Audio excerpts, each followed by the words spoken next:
Hello. Sometimes I feel that we're valuing one level of complexity over another. And this is going to sound silly, but here's what made me think of it. At my job, if you want to get into topics like this about human psychology and how we value complexity in different areas and what we really value and spend our time thinking about, I'm often met with blank stares or somebody that says, dude, it's not that deep. We don't need to examine this issue that hard. It doesn't really matter. But then in the very next second, we're diving into deep complexities about work gossip or deep complexities about what happened on Love Island or a manager being incompetent in somebody's eyes or a supervisor, I don't know, watching Joe Rogan when he's supposed to be working. Who knows? But we're getting so analytical about gossip and about kind of fake news and people trapped on an island that are pretending to like each other or just whatever those kind of surface level things. We're thinking very complexly about them, but when it comes to complexities on why people in your real life are acting a certain way, or why corporate jobs seem to reward slackers more than people who work hard, or just kind of hard things to talk about, nobody seems to want to hear them. Everyone seems to get very uncomfortable, like it's some sort of taboo, like you just ask them how much money they make. It's odd, but to me that's extremely discouraging because those are the things that interest me the most. I love diving into uncomfortable topics. I love having conversations about uncomfortable things. I feel like I grow so much more when I talk about something that makes me so uncomfortable that I can learn from it. And I love diving into stuff like this, like how it's actually more profitable to keep a hardworking person at the bottom of the totem pole because you get the most value out of them without having to promote them or pay them what they're worth. And I think that is extremely fascinating. So when somebody at my job is questioning why am I not getting promoted? I do such hard work, and I'm like, yeah, you do. Here's the reason. And I'm just met with, oh, good point. Well, did you see what happened on Love Island? And I'm like, what? But I think it's way more fascinating than, can you believe that my manager is watching Joe Rogan and they don't praise me for my hard work? I'm such a hard worker. Like, it's odd. Like, let's break down that. Let's break down why that is, not what is happening to make it that way. Like, I hope that made sense. It didn't make sense to me, but you kind of get what I'm saying. It's casual. It's a casual video. And that's kind of the struggle, and that's kind of the point of this video, is that I'm noticing this pattern where people are more than capable of thinking critically. There's a lot of smart people out there, but they only think critically and they only apply that train of thought to drama or to like surface level stuff, and not when it comes to real systems that are oppressing them, not when it comes to real methods of control that may be going on, and not when it comes to manipulation tactics that are being used on all of us pretty much daily. And we're far more comfortable getting complex about things that don't matter. And I know I sound like a broken record. I'm just really trying to drill that concept in, that it's like the moment you start peeling back the curtain, people shut down. They get scared. They get uncomfortable. It's like we've been conditioned to think if you look too deep, you'll get punished. If you think too deeply about what systems are going on, you'll get in trouble. You'll get yelled at. You'll get taken care of. Who knows? It's like people are scared. This is like so taboo to question what is going on. And I think that's odd. I think that's really odd.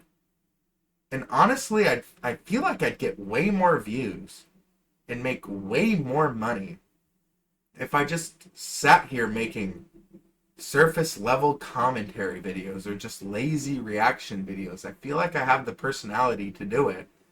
I feel like I can crack some pretty sick, nasty jokes.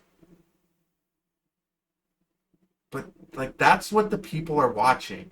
And when I talk about deeper topics, like, why do people choose being stupid but comfortable over being informed and uncomfortable? It seems like they're not putting up that big of numbers. And not that I care. I really don't.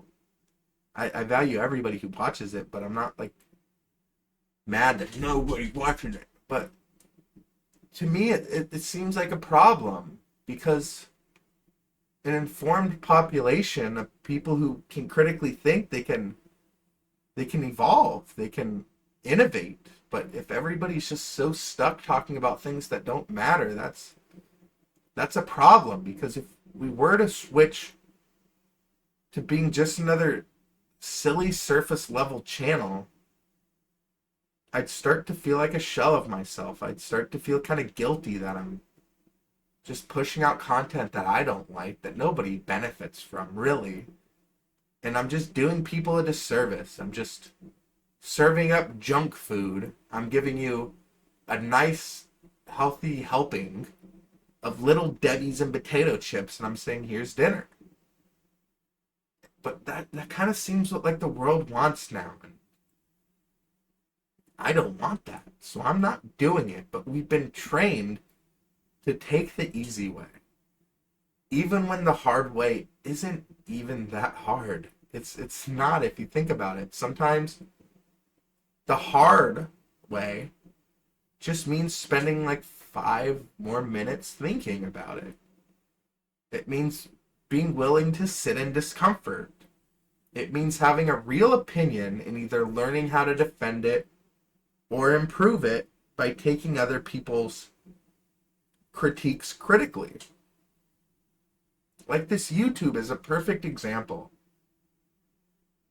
I don't think very many people are getting into a ski mask and just kind of talking about some weird things that are going on. And I didn't even do any market research to see if anybody's interested in this. I have no clue. I've made over 1,000 videos. And I've had a great time, and this could be seen as the hard way. The easy way would just be to sit on the couch and gripe about it and be miserable, but it seems a lot more harder than putting on a ski mask, getting your thoughts out, then feeling kind of good that they're out. But this is seen as the hard way, because you actually have to do something other than just sit on the couch and be mad about it. But instead, more often than not, people pick the easy way. People pick the path with no benefit while ignoring the harder path that has all the benefits. I have so much benefits from this channel. I haven't made a single dollar, but I have beautiful people who comment, say that my videos inspired something from them, or it made them happy, or it made them smile, or it provoked something, and that is so beautiful. That is so cool to see, and it was all just from taking the hard way. It's not even that hard. It's fun, but I don't know why this isn't just some mainstream thought. But I understand it because prior to recording, I feel a bit sick. I don't know if you can hear it in my voice, but I could have just sat on the couch and lounged and just said, woe is me, I'm sick. I can afford to play Saints Row or whatever. But, like, this makes me feel better. Like, working out and recording YouTube videos makes me feel better. I'm going to be sick anyway. I might as well do the thing that's a little bit harder to get some benefit out of it. That's a perfect example. So, to wrap this video up, I have no fudging clue why this is. I don't have any. And it makes me very upset, like beyond belief. And honestly, for the viewers' sake, for everybody's sake, for my sake, because I rewatch these videos like 3 times, I wish I had an answer for this. I really do, but I don't. So if you do, comment it. Let me know what the answer is, because I am having a hard time figuring it out. And with that being said, I'll catch you next time.